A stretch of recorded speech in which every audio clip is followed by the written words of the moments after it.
So it is my privilege to proclaim the 2012 Republican National Convention in session and call to order.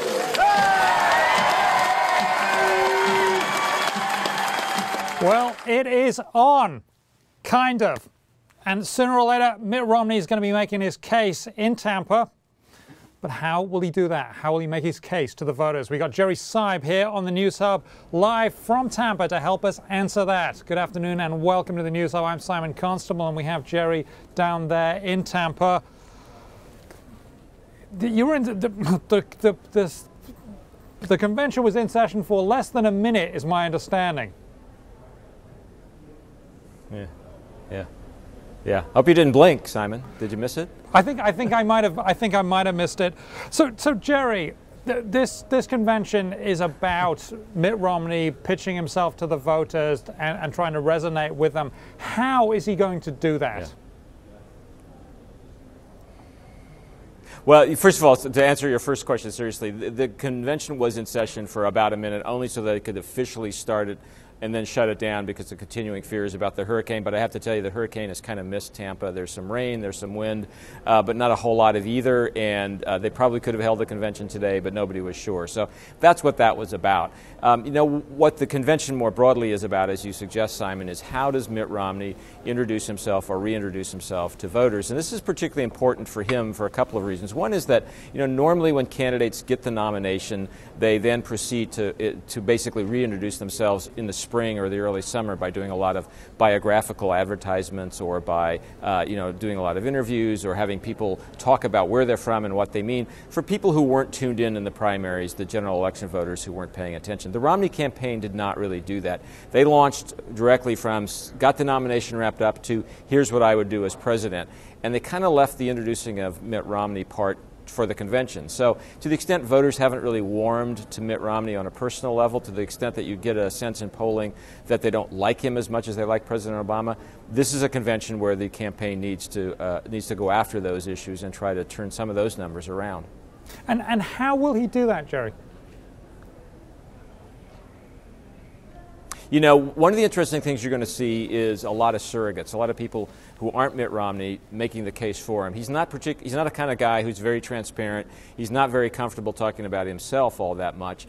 So you're going to see a lot of people who say, look, I worked with Mitt Romney at Bain Capital. He was a great guy. I watched Mitt Romney save the Salt Lake City Olympics. Here's how he did it, including some Olympic athletes like Michael Ruzioni, who was an Olympic hockey player, are going to make that case for him. And you're going to have his wife, Ann Romney, who's maybe the best spokeswoman for him on this sort of thing, make the case tomorrow night in prime time on television. And then, of course, you're going to have Mitt Romney himself. But along the way, they're going to try to say, look, you know some things about Mitt Romney, but you don't really know Mitt Romney, the person. We're going to tell you more about him. And it's kind of necessary because, as I said, I think voters find him a little aloof and a little distant even while they respect him. The people who are close to him show a lot of loyalty and a lot of affection for him. I don't think that's come through very well so far.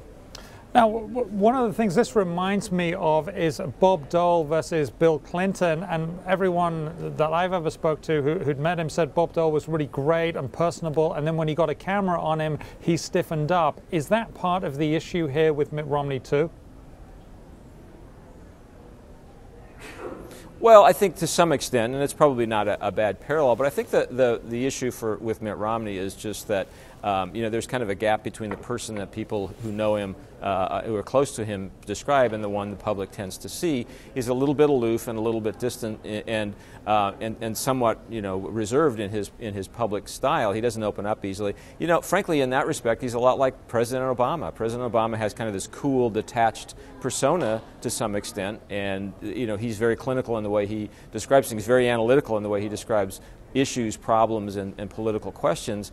But, you know, what Mitt Romney doesn't do as well as President Obama is combine that with a kind of a sense of empathy. That comes through in poll numbers. But again, the point of this convention is to try to address that. Now, two things seem to be dogging the race for the Republicans at the moment. One is Mitt Romney's taxes and how much taxes he paid and how much he owns. And then the women's vote. He doesn't seem to be doing very well there. Do you think they'll manage to turn that around in this convention?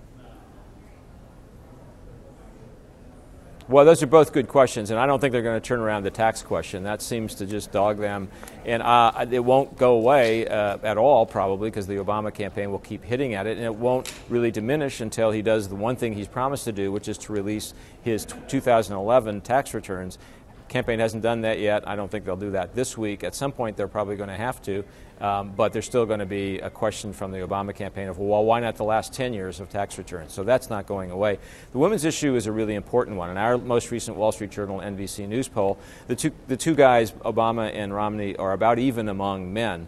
And the entire Obama lead comes from a 10-point advantage among women. So this is a problem. It's one of the reasons the Republicans are cringing about the remarks that Congressman Aiken in Missouri made that got everybody's attention and held it for most of the last week about legitimate rape and all the stories that we've heard about that. It kind of exacerbates the women's problem that they have.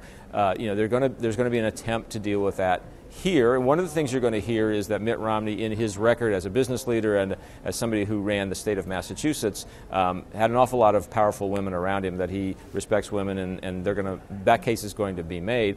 I think the other thing, again, as I said before, you're going to see is a lot of sort of use of Ann Romney as somebody who will testify to Mitt Romney's views of women. And it's important for them to do that because that's a sort of a glaring problem going into the fall.